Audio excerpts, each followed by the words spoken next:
High, this is Bipasha. আজকে হলো আমার বিদায়, সেই জন্যই এখন রেডি হব। তো let's get ready with me. প্রথমেই ভালো করে স্কিন প্রেপ করে নিচ্ছি। ইউজ করছি টনিমলি টোনার, আর তারপর এখন ইউজ করছি ক্লিনিকের ময়েশ্চার সার্চ ময়েশ্চারাইজার। আর আজকে তো আমি ভীষণই টায়ার্ড, যেহেতু 2 রাত ভালো করে ঘুম হয় না। তো আমার এখন মনে হচ্ছে যদি একটু ঘুমাতে পারতাম 2-3 ঘন্টা, রেডি না হয়ে যদি একটু ঘুমাতাম তাহলে বেশ ভালো ফিল হতো। আর সত্যি বলতে এখনো কিন্তু আমার একটুও মন খারাপ লাগছে না। আমি তো মন দিয়ে রেডি হচ্ছি, আর আমার পাশে বসে সবাই গল্প করছে, গল্প শুনছি, গল্প করছি আর রেডি হচ্ছি।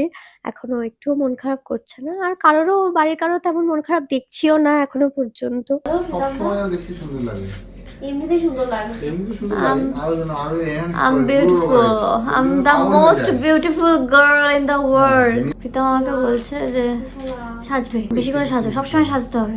আমি বলছি বিদায় লোকে আর অত ভালো করে হেয়ার স্টাইল করবো না, যা ফুল আছে টুকটাক সেটাই দিয়ে দেবো। আমি বলছে না সাজবে, কিনে আনতে বলো। এই হেয়ার স্টাইলিস্টকে বলছে কিনে আনতে বলো ওকে, সাজবে, ভালো করে সাজো।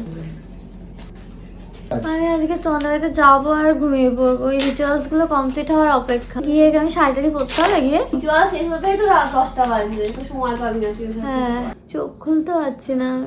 ফাউন্ডেশন কনসিলার অ্যাপ্লাই করা হয়ে গেছে, এবার ইউজ করছি blush, and this is from Hilary Rhoda, one of my favourite ব্লাশেস।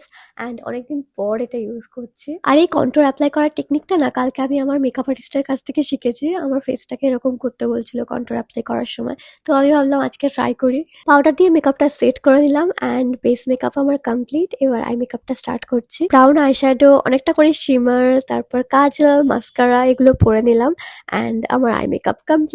শুধু লিপস্টিকটা পরা বাকি আছে। এখন আমার হেয়ার স্টাইল হচ্ছে, হেয়ার স্টাইল কমপ্লিট হয়ে গেলে তারপর লিপস্টিকটা পরবো। এই ফুলগুলো বেঁচেছিল আর এগুলো দিয়েই বললাম হেয়ার স্টাইলটা করে দিতে, বেশ ভালো লাগছে কিন্তু। এবার লিপস্টিকটা পরে নিচ্ছি, এরপর আমার কলকা হবে।